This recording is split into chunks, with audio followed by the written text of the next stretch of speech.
Hey everyone, and welcome back to my completionist playthrough of the Baldur's Gate Saga with SCS. And here we are in the Planar prison, about to encounter the Warden, our final adversary in this place. And before we do so, we're going to have to take care of a couple of things, because that fight is just brutal. I would even say that it is just brutal, you know, with an umlaut above the U.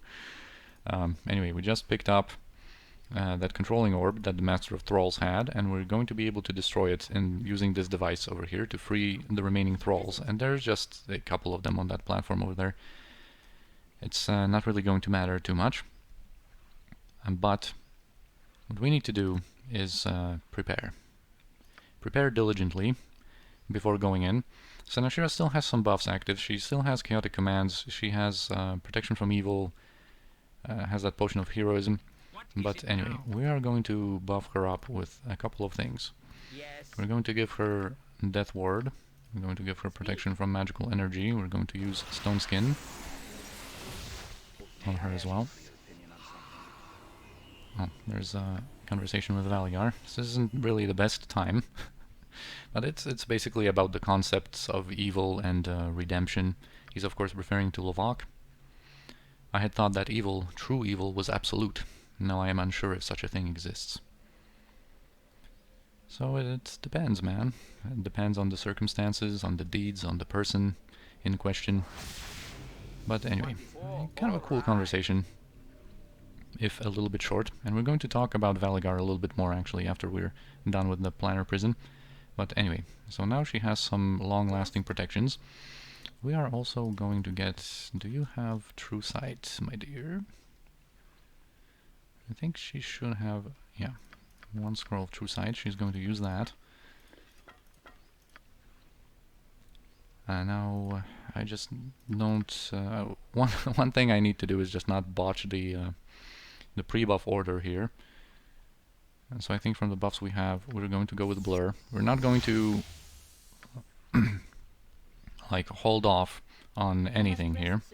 We're just going to go all out when it comes to buffs with Senashira, because the thing is, Senashira is basically going to solo a large part of this fight, because the Warden, he's just an extremely dangerous Cambion.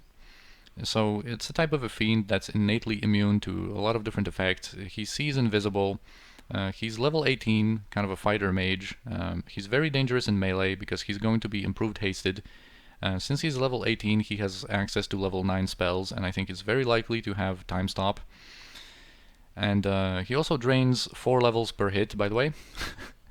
And in general, for all of these reasons, we're basically going to keep most of our party for the most of this fight kind of in the back, out of his range, so that he doesn't feel incentivized to like attack anyone but Senashira, who is going to be protected as much as we can, protect her against this guy's tricks. Right now, I think we can even go with improved invisibility. It's going to, although he sees invisible, it's still going to improve her armor class and her saving throws. It improved invisibility improves those by 4. And I think we can also do some remove fear from Anomen. Actually, Edwin is going to pre-buff a little bit, although he doesn't have stone skins of his own. Alright, so scratch that. Anyway, she's going to have True Sight because the Warden is going to have probably improved invisibility, some mirror images, that kind of thing. And we cannot have Kirinai while invisible, like, you know, detecting illusion for us, because he sees invisible and he's just going to switch target to her and just kill her in one round, basically with all of his attacks and his damage. Yes. Or from level drain, you know, whichever comes first. Anyway, now we're going to use Spell Shield.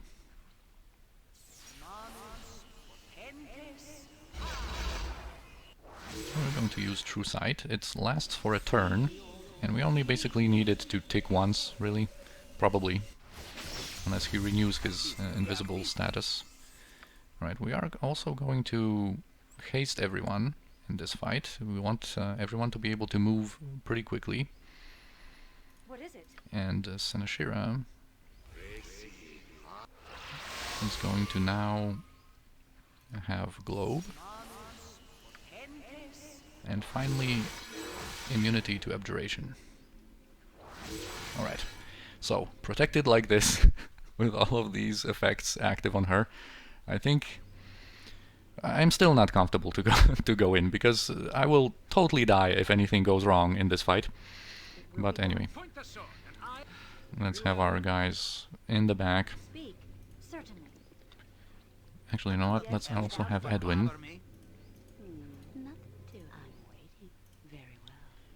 He's going to be useful. Okay, and now Jaheira is going to destroy that controlling orb. Boom, we get some experience for that. And some of these thralls are going to regain their, I guess, the control over their actions. Alright, now it all goes off. Oh, there's also another thing that I forgot to mention. The Warden, of course, is not alone in there. There's going to be a couple of Yuan-ti mages and some normal Yuan-ti in there. So all of their pre-buffs trigger as well. Basically what we want to do is solo the Warden with Senashira as quickly as we can, so as to not give him any more time to like use his spells, use his attacks and whatnot.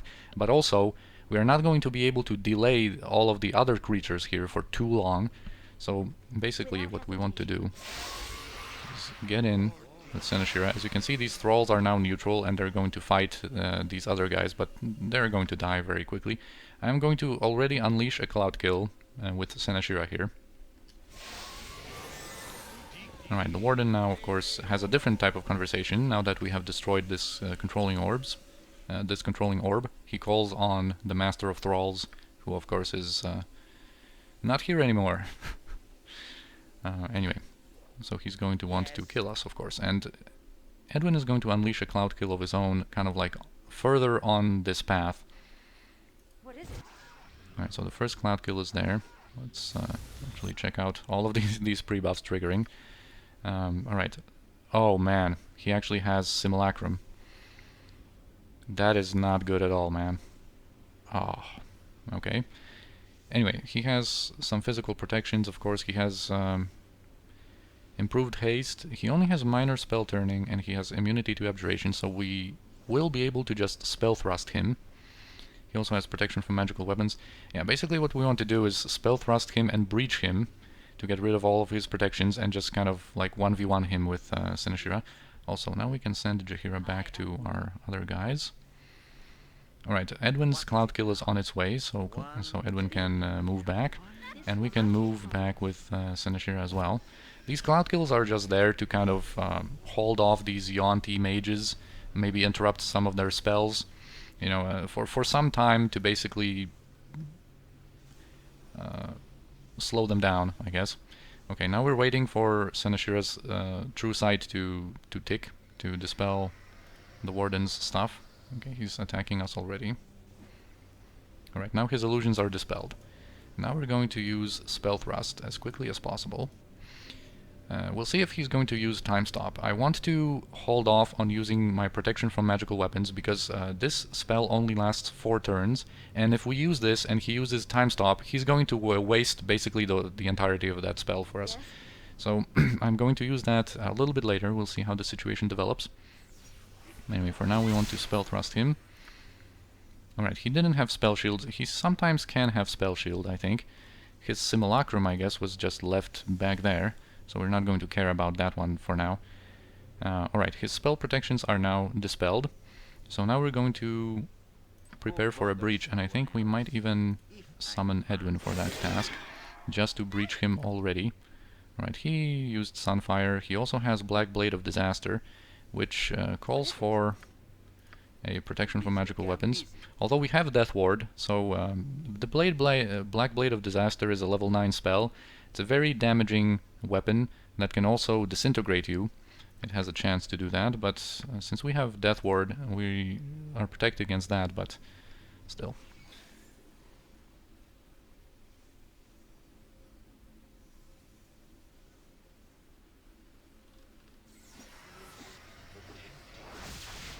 Alright, we have protection from magical weapons in Senashira now. Breach is on its way. Boom, the Warden is dispelled. Now let's go, go, go, Senashira, go, go, go. Just try to mess him up as much as you can, as fast as you can.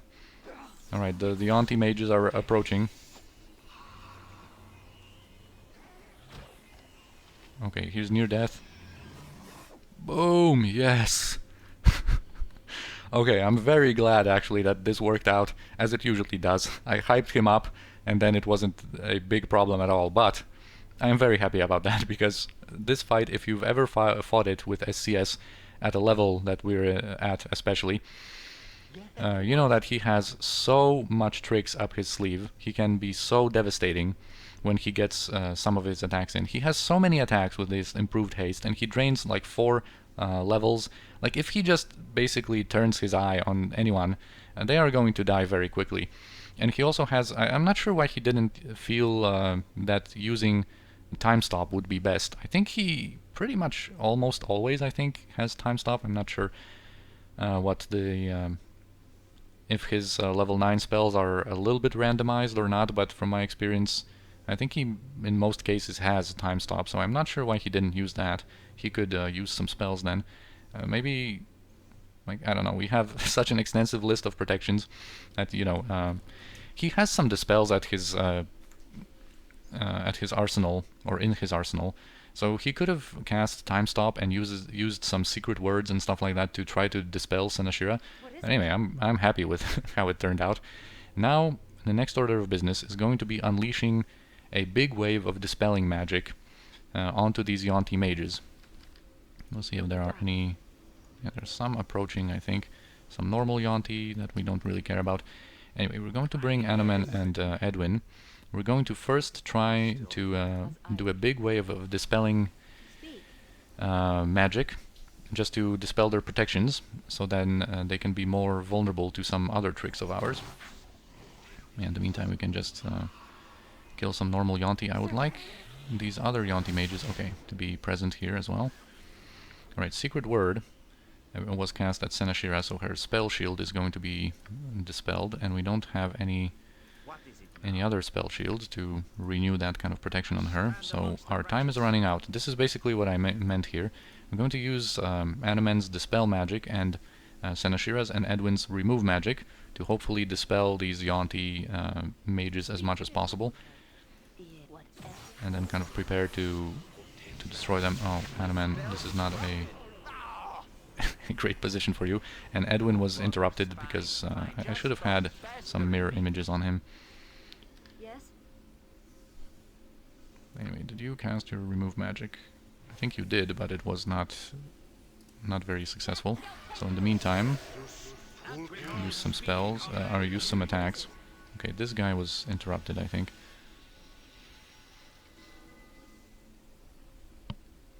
So these guys are basically immune to fire, so we cannot really interrupt them with our Flame Strike wand.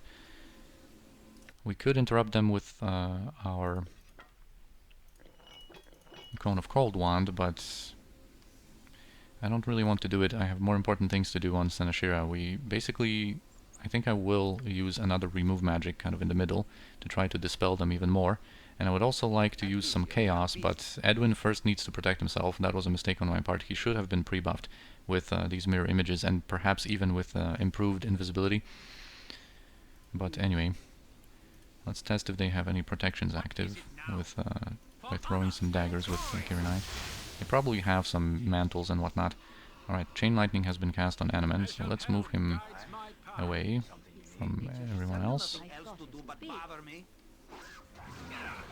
Alright, that Remove Magic from Senashira was kind of effective. These two Yuan-ti mages over there are dispelled, which is very nice. They don't have any of their physical protections. We would be therefore able to use some range damage on them while they're standing in these cloud kills, but we need to bring them closer, and we need to deal with this guy.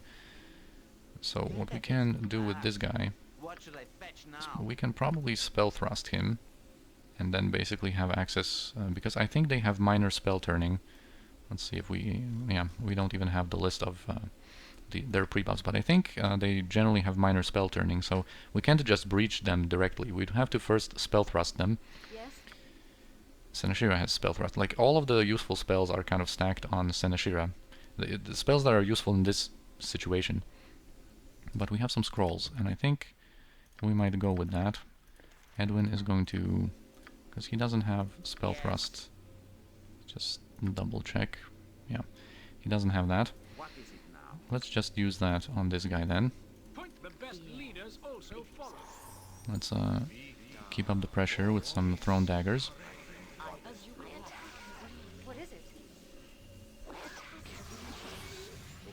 Yeah, he has some protection active. Alright, and now Edwin, you don't have another breach, but we have scrolls of breach.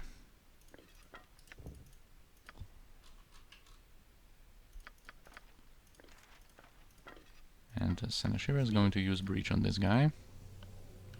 There's also this Mordenkainen's sword, which might want to remove with Edwin, just so it doesn't bother us. So we can switch to some ranged weapons in preparation for this breach. Alright, boom. Now we can approach. Okay, he has contingency with Stoneskin. Also, a skeleton warrior was summoned.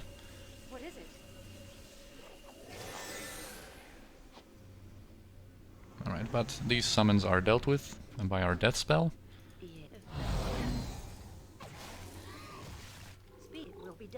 Let's check out the situation. Okay, there are more summons here. That simulacrum of the warden, I guess, expired or was killed here. Anyway, this is okay. There's another skeleton warrior here. Alright, this is just cleanup. Whew. I'm very glad at how this worked out. Come on, guys.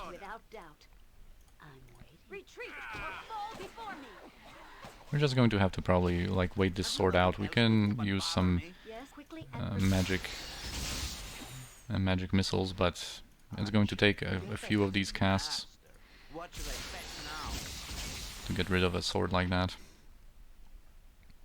I guess we can just get rid of him. And boom! Right, and I think Taggett should now approach us. Now that the Warden is dead and the whole... As you can see, now that the Warden is dead, all of these portals are not active anymore. And Taggett is going to thank us for destroying the Warden and freeing everyone. Of course, there are hardly any survivors from all of our battles here, but... also, what often happens is that if you have any like cloud kills active still when this battle ends, Taggett will just go in through the cloud kills and just die in them. But anyway, now is the time to just loot everything and everyone. Alright, so here's the body of the Warden. He has a Planar key that we need. Here it is, the Planar prison cell key. Has some stuff. He has this longsword, Ajatha the Drinker, which is pretty useful, and this halberd shaft for the Wave, which is a halberd that we're going to be able to craft later. And now, also, a lot of these thralls have these collars that serve no purpose. It's just something to show that, you know, it was through these collars that they were basically like mind-controlled. Alright, some basic stuff we can identify. And we don't really have much space on anyone. I think I'm just going to use my bag of holding a little bit for these things. Speak if it must be done. Just so we don't waste too much time in the episode and just looting stuff. There was also one container in this like prison cell, I guess, but it's empty. So there is no need to worry that we have missed out on some loot.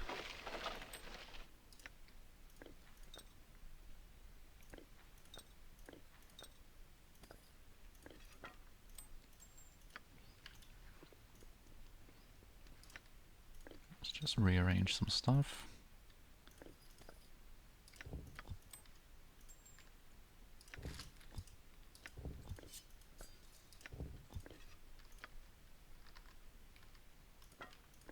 Actually, let's just give it to whomever. I must rest soon. I am weak when I am tired. Alright, and now from the first encounter with the bounty hunters, there's still some stuff that we haven't picked up. There's another Wand of the Heavens.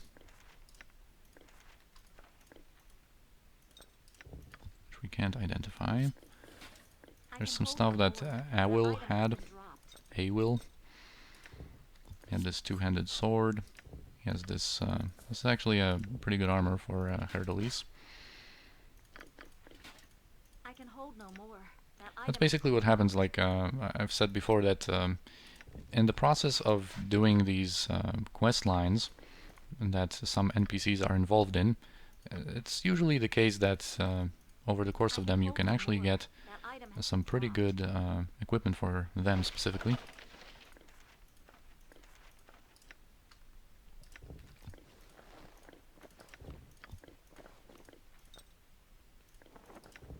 And Cloak of the Shield, it's not very useful. It's pretty lackluster for like Baldur's Gate 2. It would have been a nice item in Baldur's Gate 1. Very nice one. But not so much in Baldur's Gate 2 anymore. Right, and I think we're pretty much done, but I have seen, yes, this leather armor. Alright. Yes. What is Okay, cool. So now we are done with it? I can hold no more. That Planar item has been prison. dropped.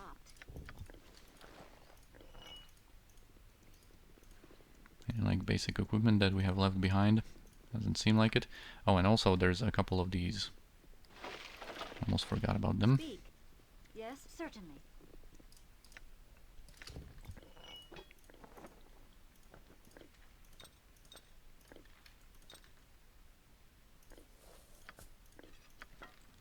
Alright.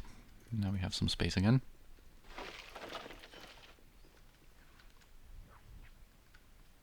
It is good to adventure in There's like such a place. one more. Okay, there it is. Knowing that evil is so near. Speak. I am listening. Wow, that took a lot of the episode. Now I've just checked the time. There's just kind of like a little platform here with nothing in it. And normally when you try to go through here without the planar prison key, there are some traps that petrify you, but you can still be protected against that and just kind of go to the group of, you know, Raelis Shy, the Sigil Troupe. You have known us for so short a time, and yet you have bought our freedom with blood. My child, my friend, it is a debt I can never repay. I am neither your child nor your friend, but okay. She's a likable character. Miss Raelis, I cannot come with you. Not this time. Yeah, Haer'Dalis wishes to stay on the prime material plane for a little bit longer. And they reveal the whole truth behind the whole, like, play. There was no mystery writer of our play. I wrote a comedy of terrors. It was mine. I brought all of this upon us. And the prime beckons, apparently, for Haer'Dalis. And now we can get transported out of here. Well, the question to be asked is whether we allow entropy to rend the group asunder. Is it time to move on? Yeah, we're going to go separate ways, Haer'Dalis. Speak, certainly. Be glad that I went into that planar prison and went through all of these fights to rescue you. So he's going to be here in the 5 flagons. And normally this would be where you would obtain your stronghold if you're a bard. If you're a bard, you can get a theater and basically continue on with the different plays and such. And it's also something that I wanted to draw a little bit of attention to, how unique these strongholds are. Like, every stronghold in the game really has a completely different feeling and makes a lot of sense. Like, for example, the fighter stronghold, the Dearney's Keep, as you will see, it's really like ruling a land. There's going to be a lot of the quests, I guess, in that stronghold.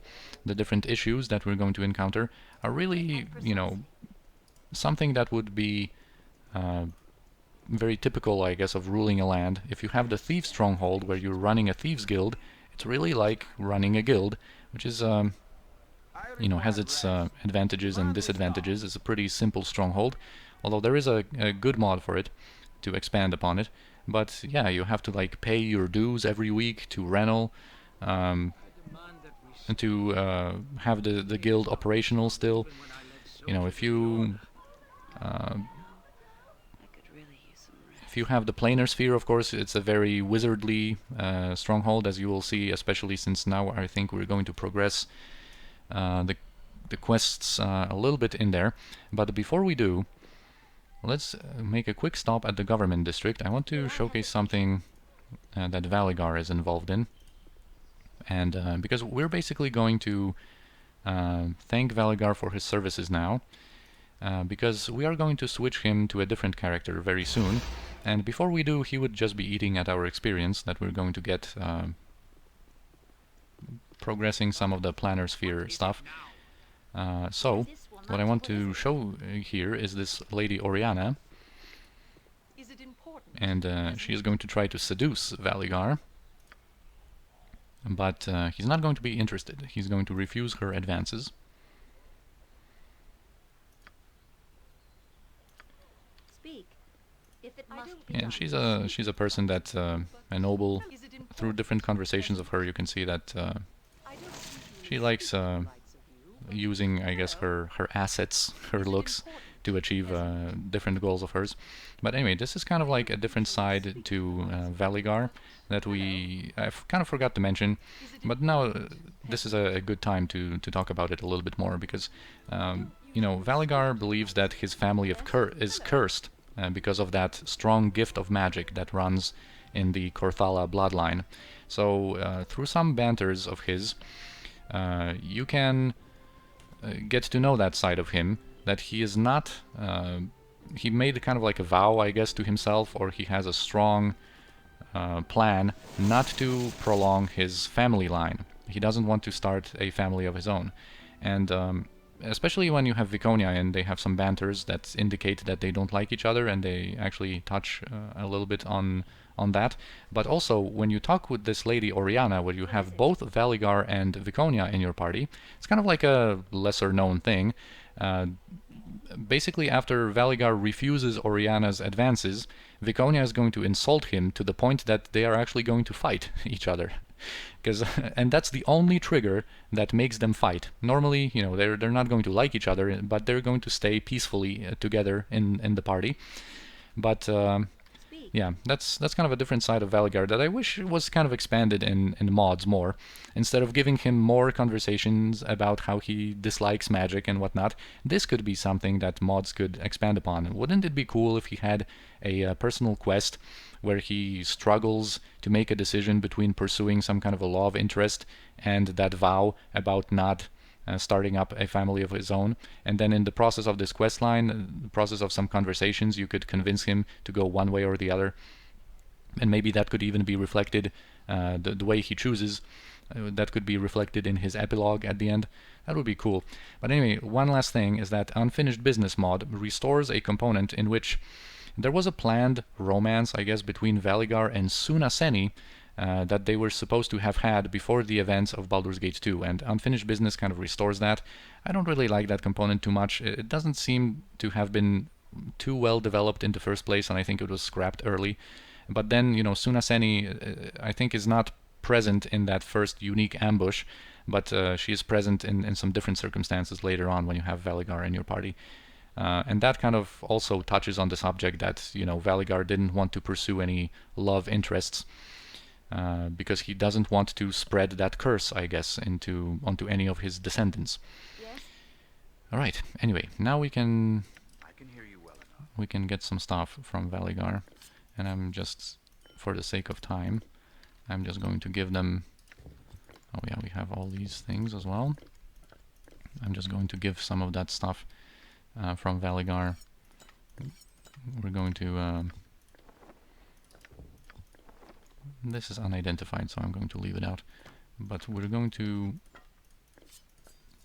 use our bag of holding again to stash some of that stuff, just to make it quicker. And what else do we have, Valygar?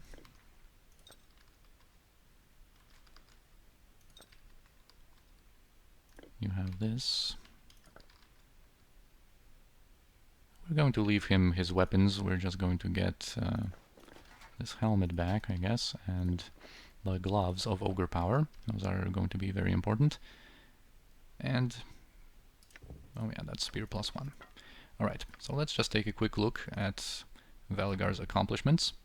He was able to actually deliver the final blow on Tolgiris, which is so fitting, so fitting. Tolgiris, of course, was the one who wanted to capture Valygar. Other than that, 15 kills, 2% total. Anyway, cool character. I like him both, even his personality, although it is quite one-dimensional. I like this fella, and I like the gameplay of a stalker, but, you know, there's going to be other characters that we need to recruit soon. Because I think I've had enough of mages for a while, and enough of all of this planar business. So I think the next adventure we're going to do... Are we through? I should like to know if we are to continue. The next adventure is probably going to be the Unseeing Eye cult that we're going to investigate. As you wish. If you change your mind, I would still like to travel with you. I still think I have much to see in this world. So he's going to return to Umar Hills, to his cabin. Okay, and I think now it's right about time to finish this episode, I guess. So we're going to cut it here, and we're going to continue with some more adventures in the next one. So thank you for watching, I hope you enjoyed this episode, and I'll see you next time.